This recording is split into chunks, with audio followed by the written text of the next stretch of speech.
Please like this video and subscribe, it will help the channel very much.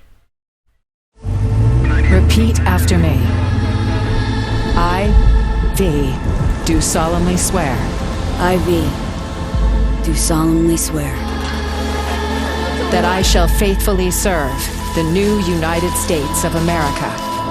That I shall faithfully serve the new United States of America.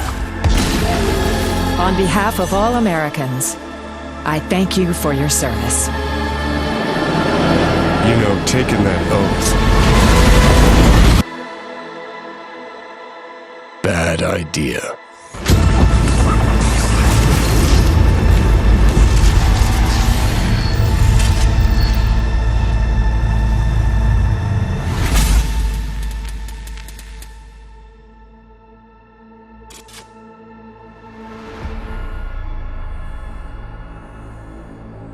The first thing we see is a Chevron Thrax 388 Jefferson entering what is a Militech border of some sorts, surrounded by armoured Militech guards and a voiceover taking an oath. Words similar to ones echoed by real-world USA President Joe Biden.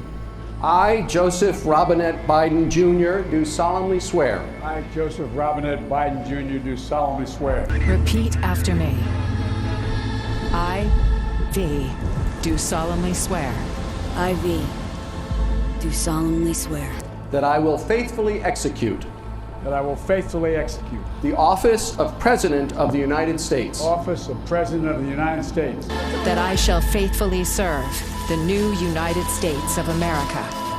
That I shall faithfully serve the new United States of America. Now, I'm not saying this is V taking an oath to become the President of the NUSA, but in fact V taking an oath with the President of the NUSA, President Rosalind Myers. I can see during the drive past the Militech border, V talks with Myers and is asked to take this oath, something that Johnny doesn't agree with. We get shots of what is seemingly a hub of some sort. As stated by leaks in the past, the expansion expands on an unutilized region of Night City, Pacifica. Specifically, the part that is unenterable, the part that is soon to be called the Combat Zone. The Combat Zone of Pacifica is a walled-off area nestled between the eastern hills of Pacifica and the sub-districts of Coastview and Westwind Estate.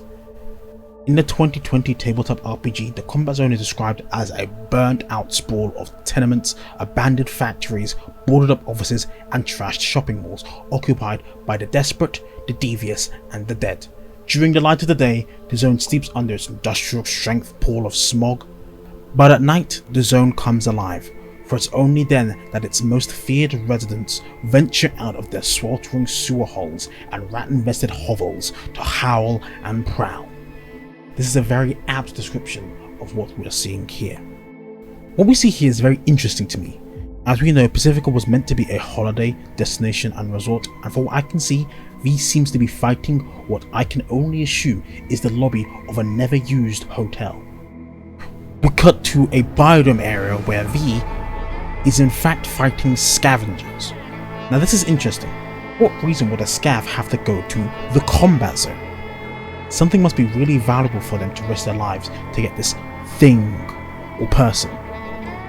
I say person because I'll come back to that later. Next we see V sneak up onto a Militech technician and then a shot of a mysterious woman which I assume to be NUSA President Rosalind Myers, an update from her older blue model that was dynamite. Why do I think this is her? Because here's some more for you. Myers was formerly the CEO of Militech, and when becoming president of the NUSA, gave a lot of contracts to Militech. Who are the people guarding the Combat Zone? Militech. Militech, Myers, it all links to me. Another point of notice is what the expansion is described as in the video description, a spy thriller expansion for Cyberpunk 2077 set in an all-new district of Night City. A spy thriller. And what is more spy thriller than a corporate conspiracy against the president of the NUSA? Then we have what seems to be a ship or shuttle of sorts. It's not an orbital air shuttle, that looks different. It's missing the four wings and such of the ship that we see crashing here. But what is the main focus for me, which most people might not have seen, is this strange female figure seemingly glitching similar to how Silverhand does in the corner of the shot. This could possibly be another elite character called Songbird. She could be the new friend in our head. She's a netrunner, and she could override Silverhand during these moments as V exposes the Militech conspiracy. Thank you all for watching. There's going to be reactions to the anime on the channel when the anime comes out. We're going to continue our Free Guys being dudes playing Cyberpunk series, and when we get more trailers, I'm hoping to break them down like I'm doing right now. Please like, subscribe, and peace.